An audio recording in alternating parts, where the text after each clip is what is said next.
Last summer was a disaster for summer camps all over Ontario. Not even during the polio outbreak of the 1930s were summer camps shut down, but they were in 2020 because of COVID-19. That deprived hundreds of thousands of young people from experiencing potentially one of the most important chapters of their lives. Will this year be different? Will we have summer camp this summer? Let's find out. We welcome in Midtown to the provincial capital, Jack Goodman, director at Camp New Moon in Baysville. That's in Muskoka. He's also chair of the Ontario Camps Association's COVID-19 task force. In Stouffville, Ontario, in York Region, Melissa Millward, president of Trails Youth Initiatives. And in St. Catharines, Ontario, Cassandra Pugh. She's program director at Cedar Ridge Camp, which is in MacArthur's Mills. That's in Hastings County in Eastern Ontario. And it's great to have you three with us tonight here on TVO. Before we talk about this summer, I do want to go back and talk about the extraordinary surroundings of last summer when we had no summer camp. And Jack, we did a program on this a year ago, and we heard from three other people at that time, but that was in anticipation of the summer. Now that it didn't happen, I want to find out from all of you what was lost by summer camp not happening last summer. Well, Steve, first, thanks again for having me on the show. What was lost? So many different layers to it. From the camps industry, an entire year of income was lost. So it was very financially challenging. But what was lost more than ever, what was most important was that sense of sadness that hundreds of thousands of children and 40,000 youth lost that opportunity to be together and find all of the values that camp was to offer. People were just heartbroken, from parents to kids to staff, and of course to camp operators. So it was terrible. It was just absolutely terrible. Melissa, before I get you to weigh in on this, maybe you could just start by telling us what Trails Youth Initiatives does. Certainly. Trails Youth Initiative is a charity that works with at-risk youth. And since 1992, we've been recruiting kids from all over Toronto to come up to our site in a 4 seasons, 4 years, 4 life program. So typically, the youth are recruited in a cohort of 20. They come 1 weekend a month throughout the year, and then 2 weeks in the summer for a 4-year commitment. So it's a long-term investment for our kids. And what happened last summer? Well, last summer, I'll echo what Jack said. It was devastating and emotional. I started to feel, like our staff team were part of the Raptors, the amount of pivoting we had to do, contingency plan, next plan. We've written so many different ways to tackle last summer and this summer. We were fortunate, though, within that strategic pivot to develop a city day camp program. So when we sat back, not having camp is devastating and immensely impactful to all children, but our kids in particular. I mean, you wouldn't imagine the amount of phone calls I would get from our families living in tight quarters with multiple people per home, sometimes 7 people in a 2-bedroom apartment with nowhere to go. And those parents, typically essential workers, saying, I don't know what to do with my youth throughout the day. So we made it very clear right from the get-go that we would find a way to operate. And we created a virtual Trails online program, taking camp online. We started city day camps, and we did an 8-week program in the Humber River corridor where we were meeting our youth in the city to find nature in the heart of Toronto. And then we also created a family day camp. We've got a beautiful 143-acre property in Stouffville. So our families were able to come up in, again, cohorted, timed sessions to visit our site and to really do a self-guided activity. That sounds like really good second options, but not quite the same as canoeing out in the bush. That's exactly it. I'm very happy. It was a positive buffer, but it was still a diluted program. Yeah. Cassandra, what did you do last summer? So I had the opportunity to still go up to camp. Obviously, there were absolutely no kids there, so it was very sad. There were tears all around from campers and staff. And I was just working maintenance, which is not the same as working with kids. No, that is for darn sure. So no kids up there, but you at least had some semblance of a summer job last summer there? Yes, thankfully. Okay. I want to go back to Jack for a second because, Jack, one of the first things you said was obviously no income for all of these dozens of summer camps that are all over the province of Ontario. Do you have, what's your best estimate as to how much revenue was lost by all of these different operators? Well, it's a great question, hard to answer. The estimates are that the camp industry contributes about $650 million to the overarching economy and 40,000 jobs. So there are camps that are slightly better positioned to weather the storm, and other camps that there will be attrition, and there has been attrition. So the costs vary from one camp to another, but the fixed cost of maintaining a property and keeping insurance and all of those things are substantial. They don't disappear. So the camp industry is not a tiny little industry. The spin-off effects and even the impact that they have in their local communities to the economy there, from building centers to food service that may come from all over the place, not insignificant. Indeed. All right, Cassandra, let's look forward and talk about this summer. Now, I know all three of you, for example, are working towards the expectation that you will be allowed to open this summer, but that decision has not yet been made by the provincial government.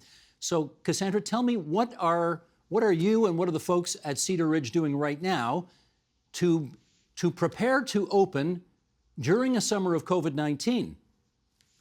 Yeah, so our plan is to open as long as the government allows it. We have been implementing sanitization stations. We are changing our program. So instead of having 5 program areas a day, we're switching it to 4 to allow more time for sanitization and distancing, because obviously some programs are going to have to run a bit different.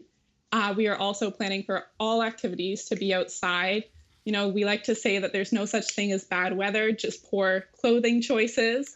So we are planning everything's outside. Thankfully, we have 150 acres and usually about 125 campers. So that's more than an acre per camper. So hopefully we'll be able to allow for lots of distancing, and we're planning to do cohorts and just planning to do the best we can. So it sounds like you are definitely prepared, but I have to ask this follow-up. You know, one of the joys of summer camp is to get as absolutely filthy, dirty, unsanitary as is possible under the circumstances. Is that off this summer if you guys end up opening up?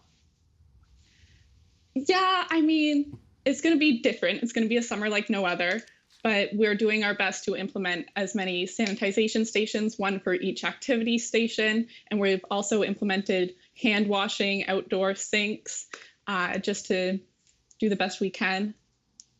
Okay. Yeah. Melissa, how about a Trails Youth Initiative? What have you got planned for this summer in the event that you're allowed to open that would prepare you better for COVID-19? Well, I'm feeling optimistic and confident. We're in a state of readiness. There's a lot of support from our kids and parents, importantly, our staff and the community to open. We have already begun hiring for our summer staff, and we've booked our permits for the backcountry canoe trips. We've had ample time to develop risk management plans, policies, and procedures. All camps are built on trust. So if we say yes to our families to open our doors, that lands with a lot of weight. And it's a massive responsibility to care for 150 youth and 40 staff. So our community knows if we say yes to camps, that we're going to do everything in our power to stay safe. We're considering this to be the most important summer ever in our 30-year history. The big trick will be to drive down that risk of COVID entering the isolated environment through testing and screening. And we're seeing evidence from success in other parts of the world that we can effectively manage these risks. Let me ask Jack Goodman about that. Are you confident that if you're allowed to be open, you can open safely to the satisfaction of all parents and campers? We're absolutely confident. We know that the camps that operated in the United States last summer, for example, day camps and overnight camps, had the very same equally low COVID risk.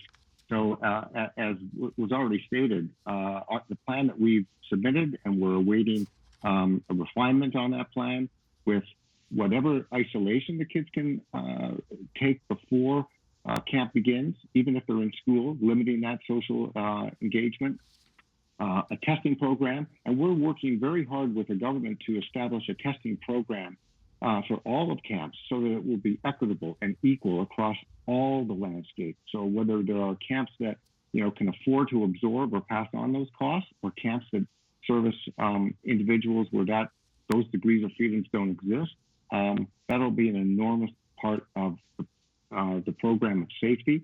But more than ever, it's, as was described, cohorting, modification to programs, the distancing, wearing masks indoors, shifting whatever activities were indoors, outdoors, and baked into the camp experience is so much time outside. And plus, we need to do whatever we can to put all of these measures in place, knowing the evidence is strongly supportive of them.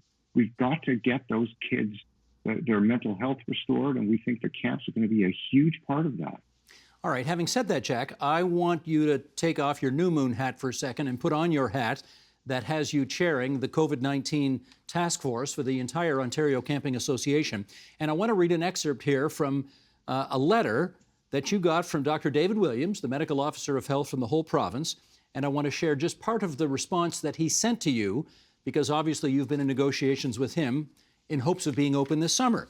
Here's part of that letter from Dr. Williams to you. He wrote, "As you are aware from ongoing discussions with this office, there is generally support for planning to reopen overnight camps for children and youth in Ontario in 2021, subject to specific conditions. We continue to work on further instruction and guidance for specific conditions that will need to be met, that will include, but are not limited to, the implementation of a suite of comprehensive public health and workplace safety measures. As part of planning for reopening, the sector needs to be prepared to respond to the COVID-19 epidemiological context and uncertainty. Unfavorable changes in epidemiological trends, increased case counts, outbreaks, or circulating variants of concern may result in changes to operating requirements, including the potential to reverse or modify plans to reopen." Okay, there's a lot in that note, Jack. How do you interpret what Dr. Williams is saying there? Well, it's a very guarded, carefully constructed letter. I get it. Every single camp operator, parent, staff member, and I think child wants camp to operate this summer. But no camp operator wants to operate camp in conditions where it's unsafe. And, I think a key point is this. Camps need to be able to prepare now. The runway is running out. And we're not asking for the government to give us the green light to operate tomorrow. We're in a hurricane right now with the pandemic, and everyone's aware of that.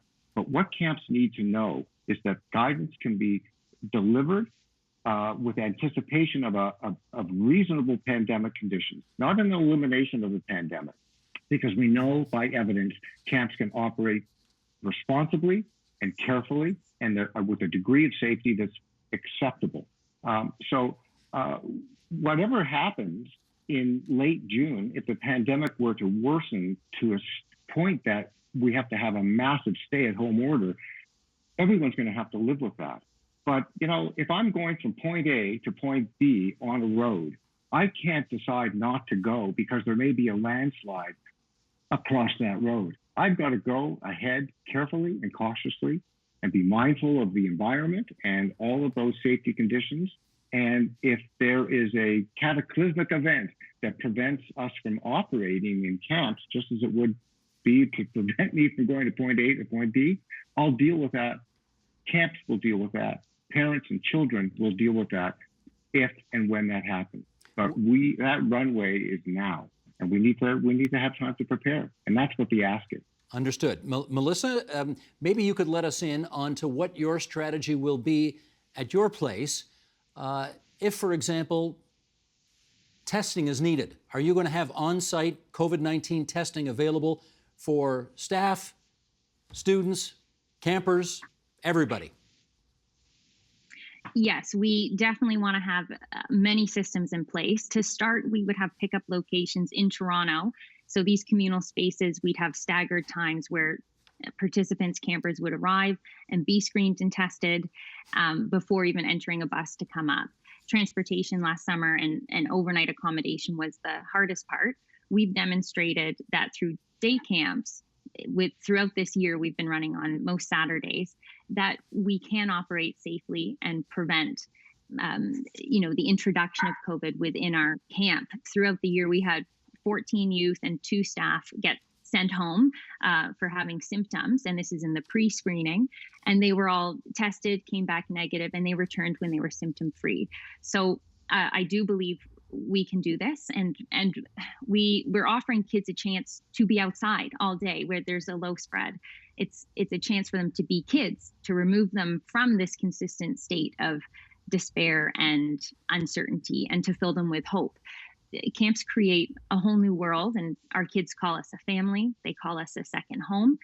And there's a lot of that trust there. So in the final analysis, we can better protect our youth at an enclosed camp, overnight community, than we can with day camp or with them spending their time living in the city throughout the summer. Okay, Cassandra, let me go to you on this. Obviously, as the program director at Cedar Ridge, your job is to make sure the swimming programs are in place, and the canoeing programs, and the woodcraft programs, and all of that.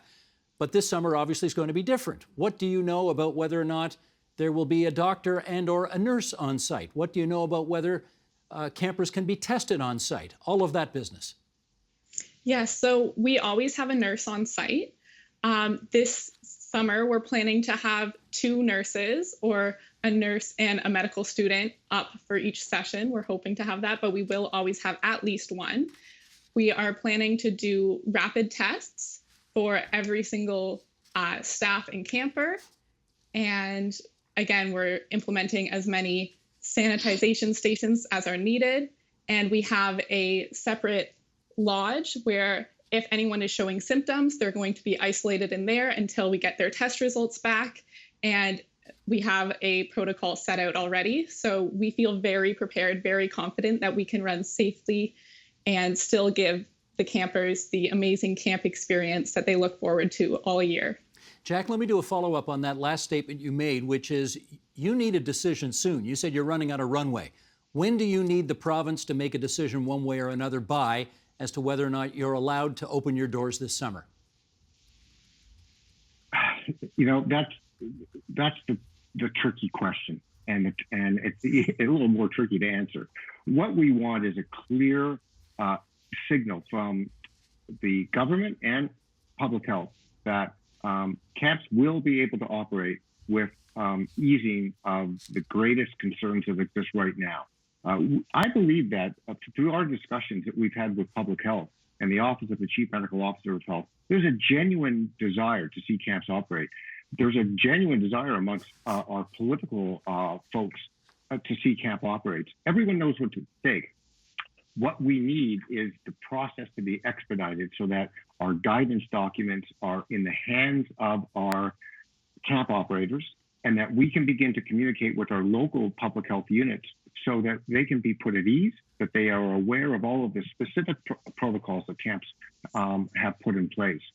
We want to help them as an association. So the sooner, the better. We don't expect the government or the public health to be able to peer through the fog and tell us that on May 1st or May 2nd or May 5th, camps will be able to operate. That's when the green light will happen.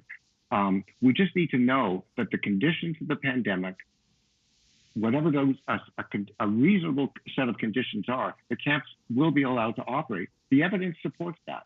And there are some camp operators, Steve, based upon the evidence from last summer in the United States, that camps could probably open and operate very soon with safety measures. We want to work with public health to find that sweet spot, but sooner the better. We just need to see all of those activities accelerate significantly. Now, Melissa, of course, you're dealing in the world of politics here, and I don't say this to be a smart aleck, but the reality is a lot of policy in politics is made to ensure that the people who make the decisions cover their butts, to make sure that if things go south, they can say, well, I told you so, or, you know, I warned you about this, and so on. Part of what they're thinking, no doubt, is we've got to make sure nobody gets sick, and if somebody does get sick, it's going to bounce back on them and look bad on them for allowing you to be open. How much assurance can you give them that you've got all your T's crossed, all your I's dotted, and no one's going to get sick this summer? Well, at the end of the day, I can't make any promises, but I can say we're very confident that we'll be able to provide a very safe and healthy environment for kids to come. The risk of them the risk of COVID spreading versus the risk of them continuing to deteriorate with mental health challenges, the balance isn't even. We need kids' physical, mental, and well-being to increase. We're seeing a 70% decrease in mental deterioration and well-being. We're seeing 3 times as many campers, students, youth attempt suicide, 45% increase in food scarcity, 70% increase in domestic violence. So these are all pieces that really change the scale of balance, in my opinion. So can we guarantee it? No. Am I pretty confident? Yes. To be a member, to be accredited with the Ontario Camping Association, there's over 600 policies and procedures we adhere to. We need to start to put some of our actions in place sooner than later. There's many entities and different bodies that need to come to site. We get a fire inspection, a Ministry of Health inspection, an OCA inspection. All of these different bodies come to check that we're doing the best we can. And it's going to come down to the trust that parents and families have in the camping world, because it will look poorly on the entire camping industry. However, I believe as a whole, we're able to provide a safe place. Yeah, Cassandra, let me follow up on that. In as much as last week when Dr. David Williams and Dr. Staney Brown gave their new briefing on the latest modeling, they did say, very strongly, they said, everybody get outside. You'll be safer outside. Would you find it passing strange if after telling everybody that they've got to get outside, that they actually then shut down the one industry that gets you outside almost all the time? Absolutely. I honestly think that camp is one of the safest places to be, especially in the city. You don't know exactly who you're coming in contact with. At camp, it's so easy to contact trace. And if we're rapid testing before camp, if we're constantly monitoring for symptoms, I think that we can very easily operate outside in the fresh air, enjoy our time, enjoy the summer, and you can still hang out with your friends. You can be 6 feet apart wearing masks on the front lawn. In the city, you can't do that. So I think camp is one of the safest places to be. Jack, let me finish up with you. How long has New Moon been in business? New Moon began as a lodge in the 30s and 40s. It was transformed into a camp in the early 50s. It's been in our family for 62 years. We have 3rd-generation campers and staff. So, and we're just one example of so many across the province. We collectively, Ontario camps are one of the cultural gems of Ontario. And Steve, if I might, I just want to also add one other point to what was just said. The unique aspect of overnight camps in particular, we're very isolated, bubbled communities. Not only can we drive that risk down to the lowest possible extent that we can through all of the measures that's being discussed, we can isolate from and keep our community out of the general community in camps. In other words, once you're in, we can control the motions in and out of camp. So not only are we outdoors and doing all of the physical distancing and public health measures, but we're an isolated community. Far, far lower risk relatively than having children throughout Ontario exposed to the general community day in and day out, or involved in activity or programs that are community-based and don't have the measures of control and the compliance that we know we'll have with our parents. So sorry to divert from that, but I think it's a very important point to make in terms of safety. No, I hear you. And I always wondered last summer how it made more sense to cancel camp and instead have kids piling into their local mall. I'm not sure a lot of physical distancing was going on there, or mask wearing, or any of that other stuff. Well, listen, I wish all three of you great good fortune in however it rolls out this summer. And I know you're on pins and needles waiting to find out what Dr. Williams' decision will ultimately be. And we'll keep an eye on this and cross our fingers. Jack Goodman, Melissa Millward, Cassandra Pugh, great having the three of you on TVO tonight. Thanks very much. Thank you. Thank you. Thanks, Steve. The Agenda with Steve Paikin is brought to you by the Chartered Professional Accountants of Ontario. CPA Ontario is a regulator, an educator, a thought leader, and an advocate. We protect the public. We advance our profession. We guide our CPAs. We are CPA Ontario. And by viewers like you. Thank you.